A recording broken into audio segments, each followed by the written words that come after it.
ဆိုရင်ရလို့စင်းတဲ့အဖြူကဘယ်လိုပုံစံမျိုးလဲဆိုလို့ရှိရင်ကျမတို့ကပထမဆုံးအယောင်ပေါ့နော်အယောင်အားဖြင့်ဆိုလို့ရှိရင်ကျမတို့အပုံမှန်စင်းနေကြအဖြူရောင်မျိုးမဟုတ်ဘဲနဲ့ဝါညင်ညင်ပေါ့နော်အဝါရောင်ဝက်တန်းတဲ့အယောင်မျိုးတွေပြီးတော့နောက်တစ်ခုကကြတော့ကျမတို့အစိမ်းရောင်ပေါ့နော်အစိမ်းရောင်တန်းနေဆိုတဲ့ဟာဘယ်လိုပုံစံမျိုးလဲဆိုလို့ရှိရင်ကျမတို့နှာစေးချောင်းဆိုလို့ရှိရင်နှာရည်ထွက်တယ်လीเนาะဆိုတော့အဲ့နှာရည်လိုမျိုးပဲပြည်လိုမျိုးအရာပေါ့เนาะအဲ့စိမ့်ရွှေရွှေအရာအဲ့လိုပုံစံမျိုးတွေဆိုလို့ရှိရင်ကျမတို့ကဒါပုံမှန်မဟုတ်တဲ့အဖြူဖြစ်မယ်ပေါ့เนาะပြီးတော့နောက်တစ်ခုကအနံ့ဆိုလို့ရှိရင်လည်းကျမတို့ကအမျိုးသမီးရဲ့ဒီတဘာဝမွေးလန်းချောင်းအနံ့ဆိုတာတော့ရှိတယ်ဒါပေမဲ့အဲ့ထက်ကိုမှပို့ပြီးတော့အနံ့က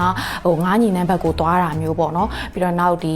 ပုံနံ့လိုမျိုးသွားတာမျိုးတစ်ဖက်လူကပါသတိထားမိလောက်တဲ့အထိစိုးအနံ့တက်မျိုးဆိုလို့ရှိရင်ကျမတို့ကဒါပုံမှန်မဟုတ်ဘူးလို့ပြောလို့ရတယ်ပေါ့เนาะပြီးတော့နောက်တစ်ခုကကြတော့အဖက်တွေပါတာပေါ့เนาะအဲ့အဖြူကိုမှအဖြူအဖက်တွေဒိန်ဂျင်လိုမျိုးကျမတို့ cheese အဖက်တွေလိုမျိုးအဲ့လိုမျိုးအဖက်တွေဆင်းတဲ့အဖြူမျိုးဆိုလို့ရှိရင်လည်းကျမတို့ကဒါကမျိုးပွားလမ်းကြောင်းမှာပိုးဝင်ရောင်ရမှုတစ်ခုခုရှိလို့ဆင်းတဲ့အဖြူမျိုးလို့သိနိုင်ပါတယ်